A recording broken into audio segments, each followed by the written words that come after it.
Hola, mi nombre es Diana Ibarra, soy sexóloga y psicoterapeuta, y es mi mayor deseo contribuir a que las mujeres eliminemos culpas, vivamos desde el placer, el autocuidado, el autorreconocimiento y el amor consciente. Y hoy te quiero invitar a que reflexionemos sobre el tema identidades y discriminación. Y para hablar y abordar este tema tengo una invitada que es una mujer joven, maya, bisexual y licenciada en educación preescolar intercultural bilingüe. Ella se llama Adriana Wedge. Muy bienvenida, Adriana. Muchas gracias por aceptar la invitación y es un gusto tenerte aquí. Bienvenida. Bixabelesh, Tenein Kabae, Adriana Wesh, Hachman Kimakinwol, Yaniken Wayetahuetelesh. Hola, muy buenas tardes a todas, todos quienes nos están escuchando. Muchísimas gracias, psicóloga de Ana Ibarra, por la invitación. Estoy muy feliz de compartir el espacio y pues sí, mi nombre es Adriana Wesh, soy licenciada en educación preescolar y pues defensora y activista por los derechos de las mujeres indígenas sobre todo y las juventudes. Gracias. Y bueno, de entrada me parece que justo todas estas palabras, adjetivos o como le queramos llamar, con los que me permitiste presentarte, ya cada uno de por sí puede ser como un tema de conversación, ¿no? Justo para reflexionar sobre las identidades. Cuando hablamos de identidades, ¿qué significa para ti? ¿Cómo explicarías el tema de las identidades? ¿Qué significa? ¿Qué abarca? ¿Qué quisieras abordar sobre este primer concepto en particular? Pienso que es bien importante que sepamos que todas las personas tenemos una identidad. Y cuando estamos en la escuela e iniciamos esta vida educativa, pues nos explican que todas las personas somos diferentes, que todas las personas tenemos una personalidad única, que tenemos conocimientos también únicos, que nos vamos desarrollando de acuerdo a nuestro contexto. Y lo que nosotras hemos aprendido es que sí, claramente somos iguales, pero también somos diferentes, porque al mismo tiempo compartimos un espacio, compartimos realidades e incluso compartimos estos sentipensares. Entonces, se piensa que la identidad es solo una y nos enfrascamos en, bueno, eres mujer, o eres joven, o entonces eres niña y de repente saltas a la etapa de adolescente y luego saltas a la etapa de juventud. Y sin embargo, estas identidades y la identidad de la que hablamos es esta que se va construyendo dependiendo de nuestras experiencias.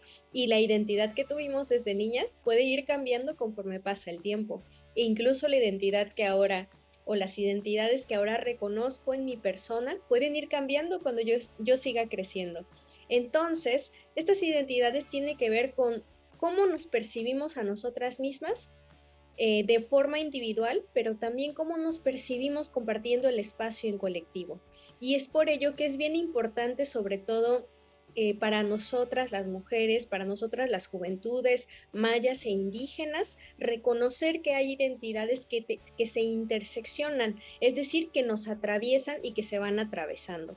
Es por ello que, por ejemplo, cuando me presento, mi postura política es presentar también estas identidades, como joven, como maya, como persona bisexual, y en algunas ocasiones incluso también me presento como una persona neurodiversa, porque todo esto al final arma el compuesto que somos, ¿no? Esto que, así como Diana me ha presentado, arma todo este compuesto que es Adriana en este momento y que puede ir cambiando.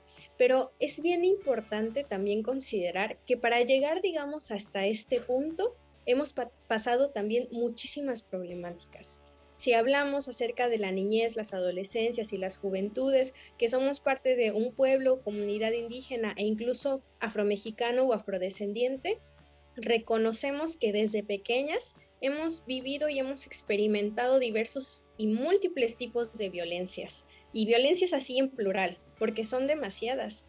Entonces nos hemos encontrado con esta discriminación, nos hemos encontrado con este racismo que inicia desde, por ejemplo, desde antes de nuestras abuelas, desde muchísimo antes, y que entonces por eso nuestros padres, nuestras mamás, deciden, por ejemplo, no enseñarnos a hablar la lengua, dejar de vestir con lo que generalmente hemos vestido, y otras cuestiones, ¿no? Tapando también esta identidad de ser una persona que pertenece a pueblos y comunidades indígenas. Me encanta cómo lo explicas de una forma tan clara y al mismo tiempo tan profunda y nítida. Te escuchaba y retomo algunas ideas claves de todo lo que has dicho. Primero, mencionas que la identidad, que incluso pues en plural, identidades, ¿verdad? Es algo que puede ir evolucionando conforme vamos creciendo y evolucionando como personas, como seres humanos.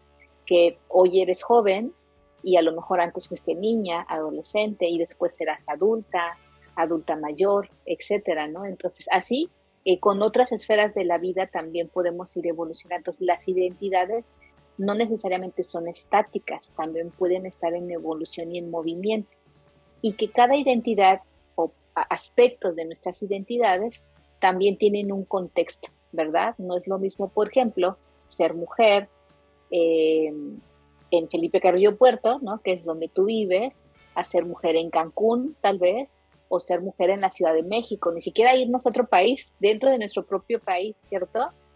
Y también decías que, y me encanta cómo lo explicas, cómo las identidades es importante también tenerlas claras al estar en un colectivo. Y yo entiendo que, bueno, tú has estado en movimientos y en colectivos desde muy joven, porque eres joven y además muy joven empezaste, me imagino.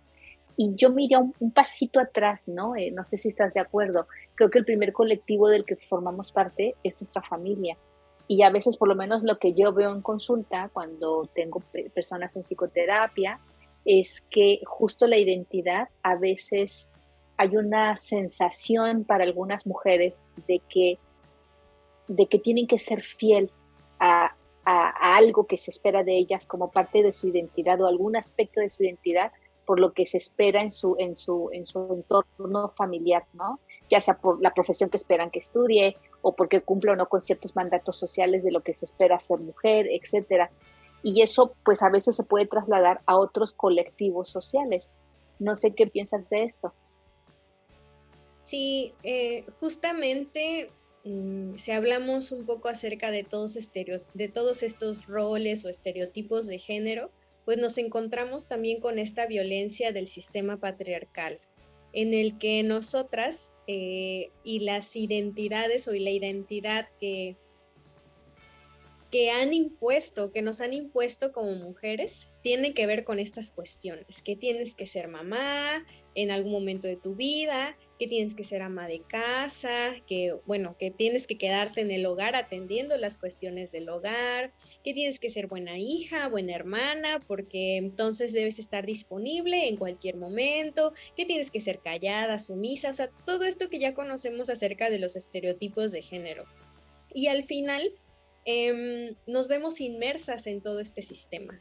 Y cuando nos encontramos entre mujeres y empezamos a platicar sobre cómo hemos vivido esta parte del ser mujer, entonces nos encontramos que muchas de nosotras hemos reproducido estos mismos roles, hemos reproducido estos estereotipos y al mismo tiempo hemos reproducido toda esta violencia patriarcal. Pero ese también es solo un paso muy importante porque cuando te das cuenta de eso es momento de trabajarlo. No, de nada nos sirve, bueno, sí nos sirve, pero no tanto como hablar de ello y tratar de ser conscientes y eso no va a implicar un cambio. Entonces, sí, incluso en estos colectivos, pues de repente hemos tenido estas pláticas, ¿no? Entre nosotras de cómo estamos llevando esta parte de ser mujer, esta parte de la identidad que sí nos han impuesto, pero que al mismo tiempo hemos desaprendido. Y creo que esto también es bien importante porque no hay una sola forma de ser mujer, no hay una sola forma de ser joven. Es por eso que ahora hablamos de juventudes, que tratamos de posicionar este concepto y no solo hablar de persona joven, sino de juventudes, porque queremos reconocer esta pluralidad que nos identifica, queremos reconocernos, queremos visibilizar que todas las personas somos diferentes y que ahí radica justamente esta diversidad. esta diversidad en la que todas y todos nos respetamos, al mismo tiempo nos acuerpamos y reconocemos y nos valoramos sobre todo los conocimientos y experiencias que hemos tenido. Entonces, claramente las identidades no son estáticas, sin embargo, hay identidades que son bien importantes que sigamos visibilizando, que sigamos construyendo, porque nos enraizan. Y estar así de enraizadas, de sentirnos tan cerca de estas raíces, también es un movimiento muy fuerte, porque entonces implica que nos reconocemos como seres humanos o como personas, sí individuales, pero también parte de un colectivo. No que solo somos nosotras contra el mundo, sino que hay muchas otras personas que comparten nuestros intereses, nuestras problemáticas, nuestras experiencias y sentipensares. Entonces las identidades no son solo individuales, sino colectivas. Y cuando llegamos hasta esta parte y reconocemos que somos parte de un todo, entonces al mismo tiempo nuestras relaciones van construyéndose bajo cimientos de respeto, de amor, de acompañamiento. Entonces, sí, las identidades son estáticas, pero por ejemplo, cuando yo tenga 50 años, seguiré siendo una mujer maya y probablemente tenga otras identidades. Incluso hemos hablado que la sexualidad también es cambiante y puedo también tener otra identidad diferente sobre mi sexualidad cuando tenga 50. Pero de algo que sí estoy segura es que a esa edad me seguiré reconociendo como una mujer maya. Sí, en efecto, hay aspectos de nuestra identidad que pueden evolucionar y hay otros que permanecerán, porque yo lo nombraría un poco así como, no sé si esto te has sentido, como el ADN, ¿no? De quién somos, y ese ADN es como nuestro hilo conductor que nos va a acompañar toda la vida, que en esencia estará presente con sus posibles evoluciones, ¿no? Como a lo mejor, ok, sigo siendo mujer, pero a lo mejor mi vivencia de ser mujer es diferente hoy. Yo, por ejemplo, que tengo 57 años, dije 57, no, qué joven me veo, 47, es que como dijiste 50 yo me quedé así, ok, sí, pueden pensar lo que quieran, sí, tengo 47, que hoy no me vivo mujer igual que como me vivía o sea, me sigo identificando igual como tú lo mencionas, como una mujer, pero con diferencias en cuanto a qué me permito, qué no me permito, qué límites, cuáles son mis límites, cuáles son los horizontes que me permito explorar, cuáles digo, esto es ya suficiente para mí, ¿no? No más, ahora quiero estos nuevos, y siempre hay esta posibilidad de continuar en este caso, en esta parte de la identidad de sentirme mujer, evolucionando, pero que permanece, ¿no? Como estilo conductor en mi trayecto de vida. Y otros que, como bien dices, por ejemplo, la sexualidad, pues puede ir teniendo sus matices y otras formas de vivirlo. Y hablando de la segunda palabra de nuestro tema de hoy, eh, cuando hablamos de identidades y discriminación, que ya un poco has mencionado varios ejemplos, ¿cuál dirías tú que es el impacto que tiene en temas de discriminación la invisibilidad de las diversidades en cuestión de las identidades? Siento que es un tema muy delicado, justamente porque, como comentaba, desde que somos niñas y niños, por lo menos desde esta parte de que somos parte de pueblos y comunidades indígenas, nos señalan. Cuando somos niñas y niños, pues difícilmente observamos estas diferencias, ¿no? Difícilmente vemos a las personas y decimos, ay, mi color de piel es diferente, o mira, mi cabello es diferente. Y si nos damos cuenta, esas diferencias no son síntoma como de alarma o no son síntoma de maldad, sino más bien de qué chido, ¿no? O sea, mírame, mi cabello es diferente al tuyo y las dos nos llevamos muy bien. Sin embargo, entonces llega todas estas cuestiones violentas. Y atravesar cuando somos niñas y niños por esta violencia implica justamente una invisibilización de nuestras identidades, un rechazo de quienes somos y de quien podríamos ser. Y al mismo tiempo llega este rechazo a toda nuestra línea familiar. Es por ello que nos hemos topado con tantos casos de niñas y niños que incluso rechazan a sus padres, rechazan a sus abuelos porque sentimos vergüenza. Al final, justo eso es lo que se nos se nos impone. Esa vergüenza hacia nuestras identidades, hacia nuestras raíces, hacia nuestro idioma, hacia nuestra vestimenta, hacia nuestra propia ropa. Entonces, desde mi experiencia, la verdad es que yo siento que me perdí de mucho. Me perdí de mucho cuando era niña porque tenía este miedo de decir, mis abuelos hablan maya, mi papá habla maya, mi mamá es de una comunidad, porque decirlo implicaba que fuera señalada y que fuera discriminada, que no me dejaran jugar con otras personas, que no me dejaran entrar a ciertos lugares, que se rieran de cómo me vestía.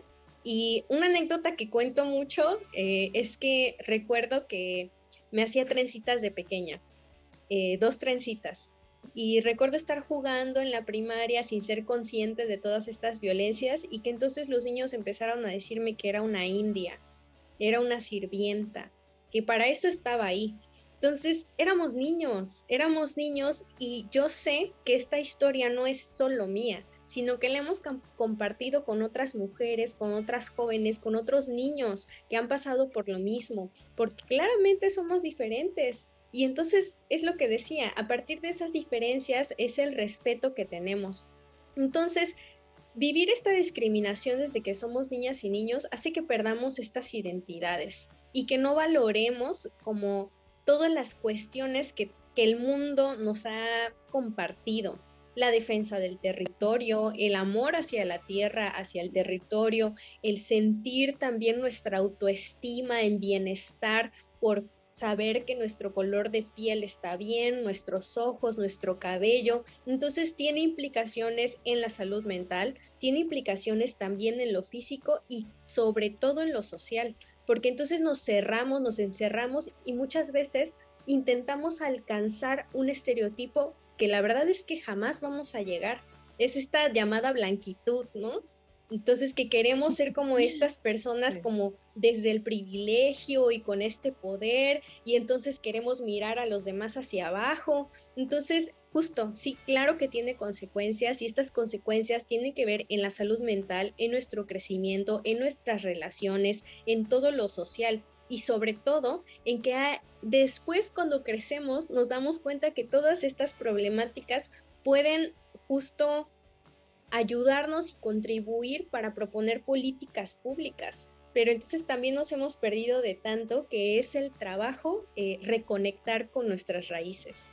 Coincido contigo en todo lo que has dicho y me parece que si bien hay mujeres que como tú, ¿no? Y las mujeres de los colectivos de los que tú formas y has formado parte, han trabajado en ello, siguen trabajando en ello, otras como yo que estamos en espacios también, ¿no? De socialización con otras mujeres, con otros grupos, etcétera. Vamos trabajando cada una pues en nuestro autocuidado, en una mirada más amorosa y autocompasiva y de autoaceptación para estar pues desde otro lugar. Sin embargo, también es cierto que tal vez muchas otras mujeres todavía, por las razones que sean, no han podido encontrar esos espacios de hermandad, esos espacios de sororidad, esos espacios de acompañamiento, como tú decías, ¿no? De respeto, de amor, desde ese lugar. Entonces, para quienes nos escuchan y que tal vez están en ese deseo de encontrar ese camino de, pues yo diría de sanación, ¿no? De amor propio, ¿qué podrías mencionar como ideas claves para a lo mejor avanzar en esa dirección? Sí, me gustaría compartir que primero es muy doloroso. O sea, si hablamos de estas experiencias desde la discriminación y las múltiples violencias, reconocer nuestras identidades y sobre todo reconocer la identidad de la que somos parte como mujeres indígenas, como juventudes mayas, es doloroso. Y es doloroso por lo que mencionaba anteriormente, que es una historia colectiva, una historia de despojo, una historia violenta, en la que si preguntamos, seguramente vamos a escuchar llorar a nuestra mamá, vamos a escuchar llorar a nuestras abuelas, porque esa herida está ahí, sigue ahí e incluso pasa a nosotras. Por eso nos cuesta tanto trabajo reconocernos. Entonces, eso primero les diría, que no se esperen como que haya un campo de flores y que todo sea bonito para reconectarte, ¿no? Es doloroso. Esa es la primera idea, aceptar que va a ser doloroso. Sin embargo, después de ese dolor, de verdad que viene un reconocimiento y viene un amor increíble. Increíble porque no solo conectas contigo misma, conectas con el territorio, conectas con la tierra, con la naturaleza, conectas con tu propia familia y tus raíces. Entonces, uno, va a ser doloroso. Segundo, eso va a tener muchos frutos. Y tercero, hay que atreverse a preguntar. Hay que atrevernos, porque si no preguntamos de dónde venimos ni a dónde somos, difícilmente vamos a, a conocer qué es lo que queremos para nosotras y nosotros mismos. Entonces, hay muchas cuestiones. Se puede revisar, o sea, no necesariamente justo tienen que revisar como toda la historia de los pueblos y comunidades y toda la historia de México y que las guerras y que lo otro. Es suficiente con que le pregunten a las personas que están a su alrededor. Y justo tampoco es como preguntarle solo a tu mamá o solo al papá, solo a la abuela. Pregúntale al vecino, pregúntale a tu amiga, pregúntale a tu primo, a tu prima, a tus tías, a todas las personas que forman parte de la comunidad.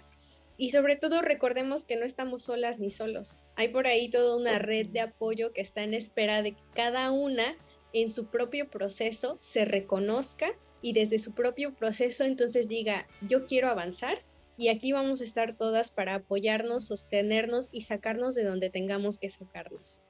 Sí, y esto último que dices lo quiero retomar, porque en efecto a veces justo sentir que se está sola, que hay un deseo de resolver, de sanar o de acomodar algo que internamente duele, lastima, etcétera, ahí está muchas veces esta sensación de sentirse solas, ¿no? Y si además se viven en contextos que incrementan la discriminación, incrementan la violencia, ¿no? Como eso que tú dices, la discriminación por el color de piel, la discriminación por el idioma, por nuestro origen, etcétera, pues todavía, ¿no? Se encapsula más y se siente más aislamiento. Entonces, el que sepas, ¿no? Quienes nos escuchen en el podcast o en el canal de YouTube, que existen grupos, colectivos, espacios seguros a los que puedes acudir, ya sea de manera presencial o virtual, como un espacio de acompañamiento, vale la pena acercarte. Pues justo uno de estos espacios tan importantes es la colectiva de la que soy integrante, que es la Coordinadora de Mujeres Mayas de Quintana Roo, que nos encontramos aquí en Felipe Carrillo Puerto. Y algo que me gustaría como mencionar justo ahorita que estábamos hablando de estas cuestiones también de buscar espacios y de buscar como estos lugares seguros para reconocernos, es que tengamos cuidado en romantizar estas identidades, ¿no? Porque es muy fácil caer en ello, es demasiado fácil, sobre todo en la zona en la que estamos, que es Quintana Roo, que de repente es muy turística. Vemos por ahí en Cancún la zona hotelera que está como llena de elementos mayas entre comillas, que está llena como de personas que se visten con penachos y que se pintan y que tienen taparrabos y estas cosas. Oigan, detengámonos un momento para revisar si estas cuestiones son reales. Porque incluso ahora muchas personas siguen pensando que las personas mayas ya no existimos, cuando estamos completamente aquí. O sea, mírenme, estoy existiendo y muchas también estamos existiendo.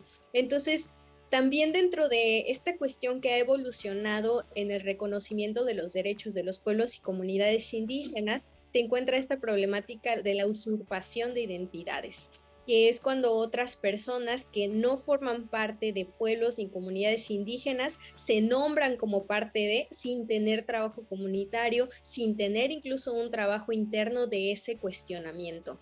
Entonces, por eso les comentaba como esos tips de no es necesario que investiguen, o sea, que se lean toda la historia. Tienen que preguntarle a las personas que están a su lado, porque es por ello que muchas personas que luego están en otros estados llegan a nuestro estado según a buscarse, a reconocerse, pero eso solo es turismo. Y eso es solo extractivismo y despojo hacia nuestras propias oportunidades e identidades. Cada persona tiene un lugar de origen. Cada persona tiene una comunidad y es momento de hacernos responsables de donde somos, de lo que somos y de lo que queremos ser. Y en esa responsabilidad, pues, bueno, puedo elegir también las opciones que me van mejor, ¿no? En cuanto a empezando por los cuestionamientos que quiero cuestionar en este momento de mi vida, de lo que me ha dicho el sistema, ¿no? ¿Qué quiero cuestionar sobre lo que a lo mejor yo me he dicho a mí misma, sobre mis identidades?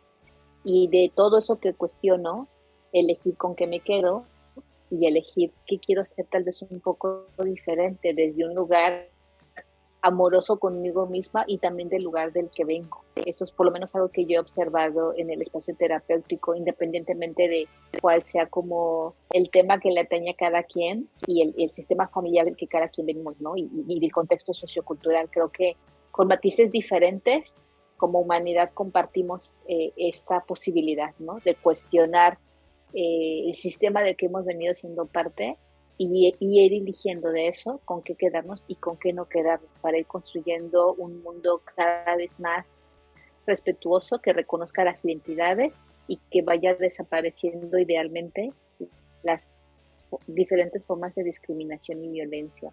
Y con esto en mente, Adriana, ¿con qué frase o idea clave te gustaría cerrar este episodio? Sería que primero, nunca más un México sin nosotras, y segundo, que es importante que reconozcamos estas identidades, porque si estamos en una posición de privilegio, el siguiente paso es preguntarnos qué hacer con ese poder. ¿Y qué hacemos con ese poder? Ceder espacios para las personas a las que se los han arrebatado. Entonces, por ahí creo que también es una buena línea de cuestionamiento para quienes nos escuchan. Y ahí lo dejaría. Gracias Adriana por compartir tu sabiduría, tu experiencia y pues bueno, todo lo que tú vibras, ¿no? Desde tu corazón y desde tu propia experiencia de vida y profesional. Muchísimas gracias por aceptar y por compartir este espacio. Muchísimas gracias a ustedes, sobre todo a ti por la invitación, y pues sigamos tejiendo redes de esperanza y acompañamiento. Muchísimas gracias. A ti. Y a ti que nos escuchas del otro lado del podcast o que nos ves en el canal de YouTube, muchas gracias por acompañarnos. Si crees que este tema le puede servir a alguien, por favor compártelo. Puede ser tu manera de decirle, me importa.